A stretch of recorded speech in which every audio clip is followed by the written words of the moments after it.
हम तो बस एक पेड़ हैं, उगे प्रेम के गांव, खुद तो जलते धूप में औरों को दे छांव। ये नीरज की दोहावली है। ये बातें केवल नीरज की दोहावली में नहीं लिखी हैं। शायद ये दर्द आज हर उस साहित्यकार का है जिसकी किताबें ठेलों पर बिकती हैं।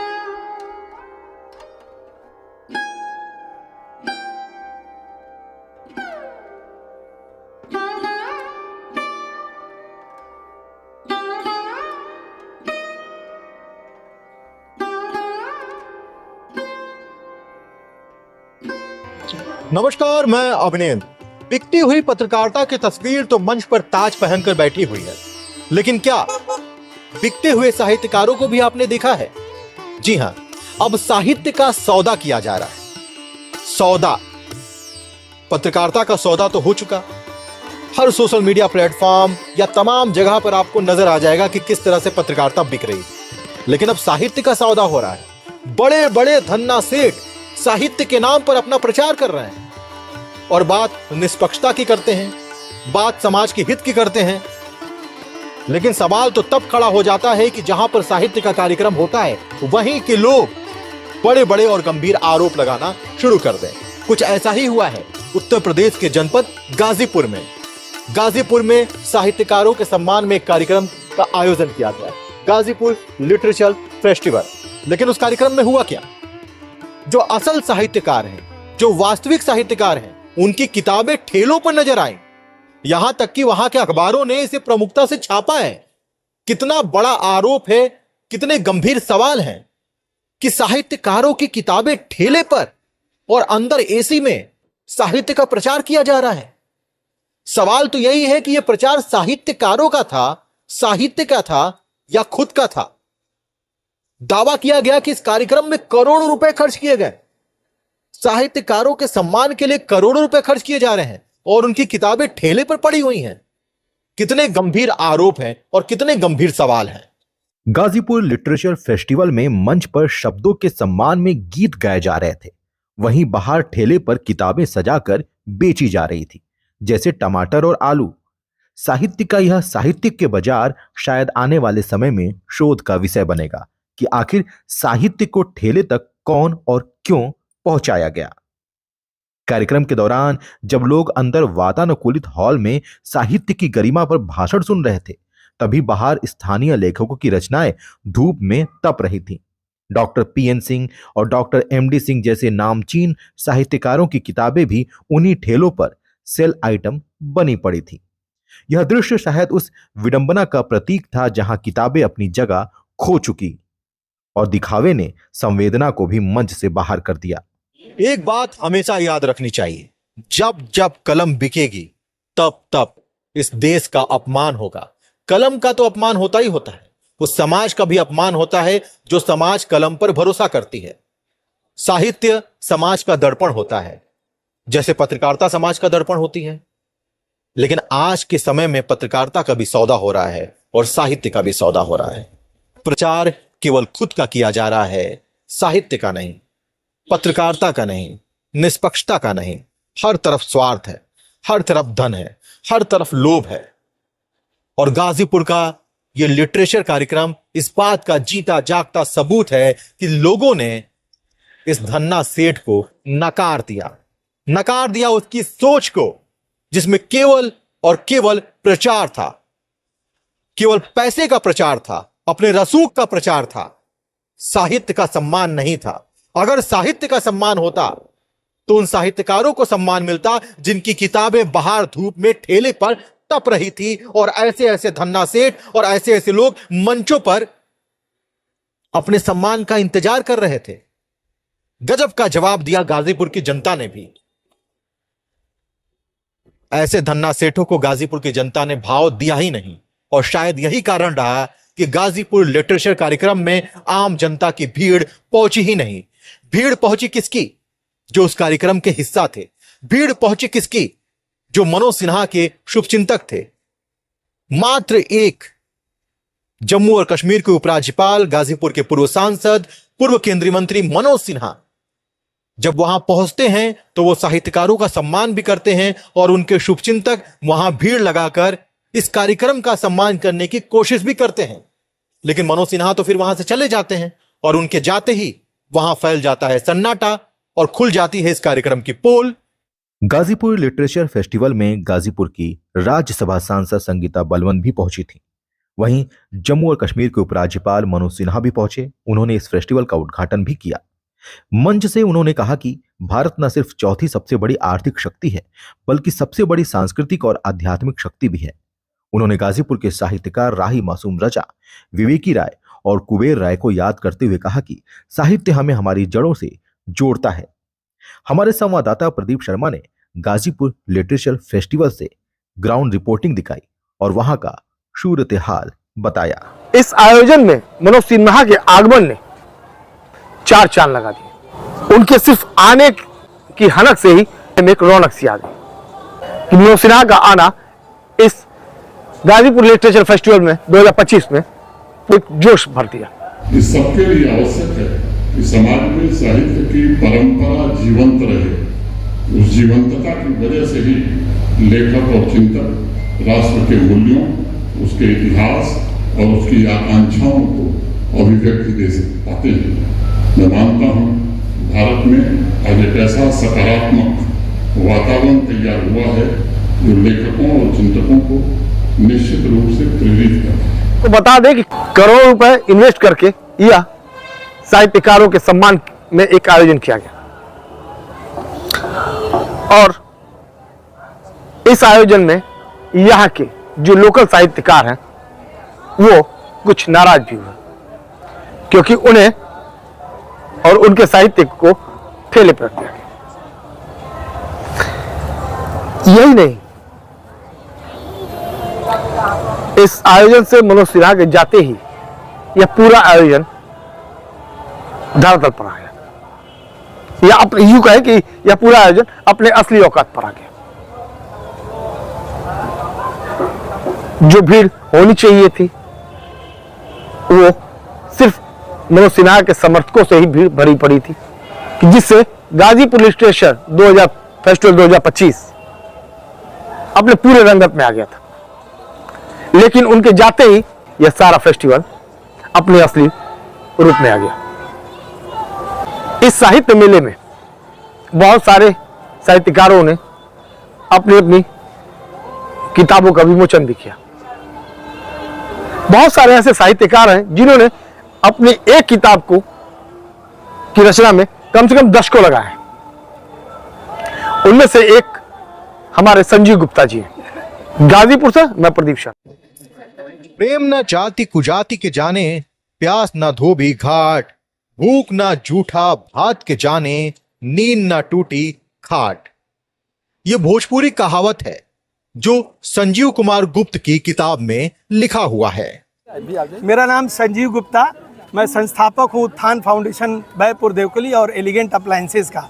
संजीव जी, आज जैसा कि आपने किताब लिखी थी भोजपुरी को लेकर, जिसका कि महामहिम जी ने जो है लोकार्पण भी किया है, किताब में मुख्य रूप से क्या है और क्या बतलाएंगे उसको लेकर? ये मेरी 5वीं पुस्तक है, भोजपुरी कहावतों की दुनिया। पिछले 12 वर्षों से मैं इस किताब पर काम कर रहा था। जैसा आपको पता है, मेरी पहली पुस्तक थी मेरा आंचलिक उपन्यास वह दिन, दूसरी पुस्तक थी मेरा व्यंग संग्रह मेरे शहर में, तीसरी पुस्तक थी ये संस्मरण माननीय अवध बिहारी जी पर, और चौथी पुस्तक थी मेरी भोजपुरी गीतों का संग्रह आवो गावल जाए, और ये मेरी 5वीं पुस्तक है भोजपुरी कहावतों की दुनिया। इसमें हमने भोजपुरी विधा की जितनी भी कहावतें और लोकोक्तियाँ हैं, 1004 कहावतें और लोकोक्तियाँ हैं जिनको मैंने 12 वर्षों में संग्रहित किया है।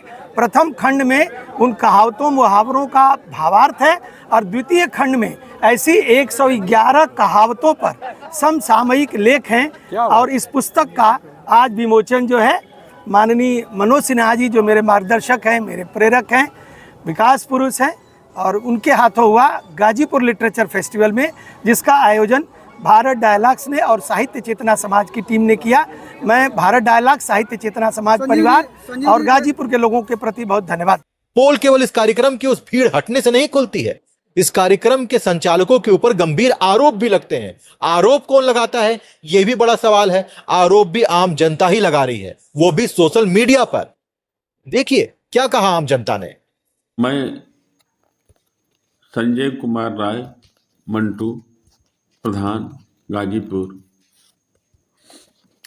आपको इस विषय को बताना चाहता हूँ कि गाजीपुर में 8 और 9 2 तारीख को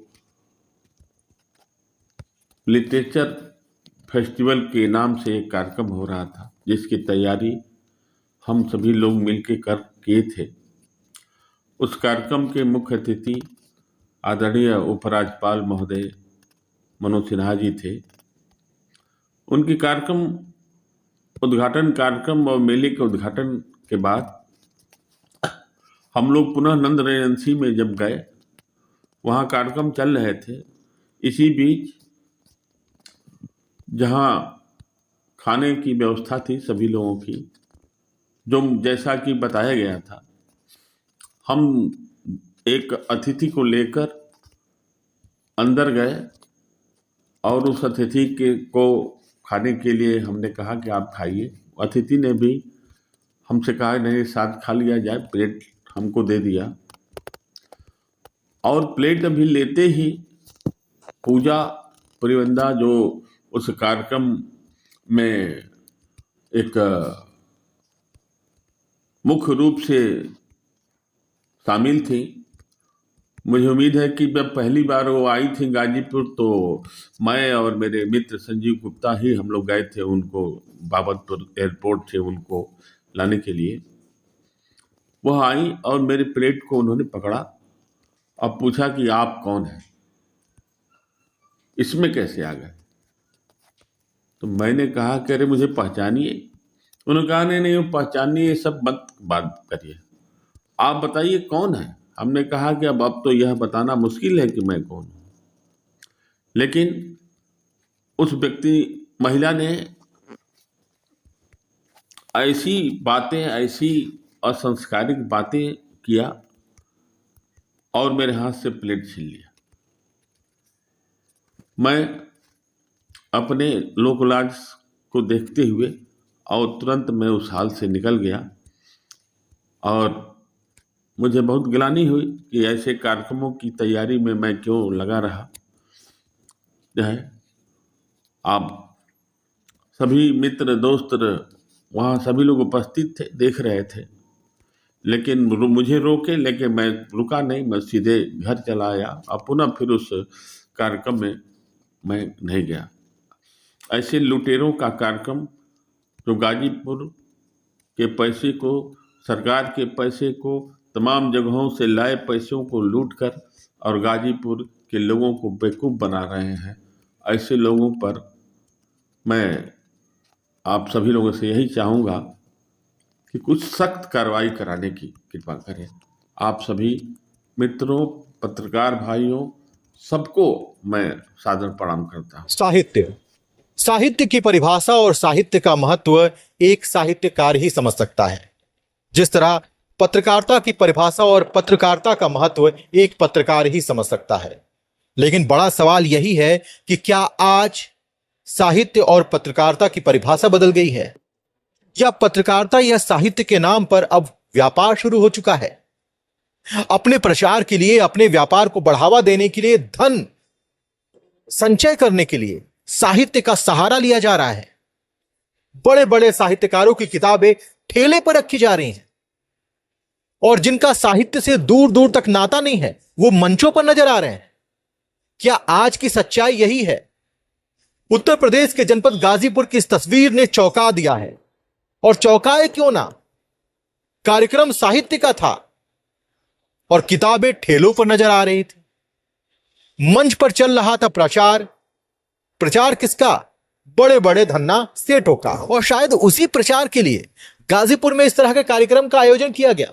गाजीपुर लिटरेचर फेस्टिवल, साहित्य के ऊपर इतना बड़ा कार्यक्रम और भीड़ नगण्य के बराबर। अरे भैया, भीड़ जाए क्यों?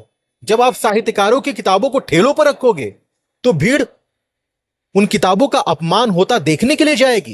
एक कहावत है कि मनुष्य को अपनी जरूरत पूरा करने के लिए रोटी, कपड़ा और मकान की आवश्यकता होती है, लेकिन आजकल इच्छाएं इतनी बढ़ गई हैं कि केवल रोटी कपड़ा और मकान से काम ही नहीं चलता, जितना मिल जाए उतना कम है।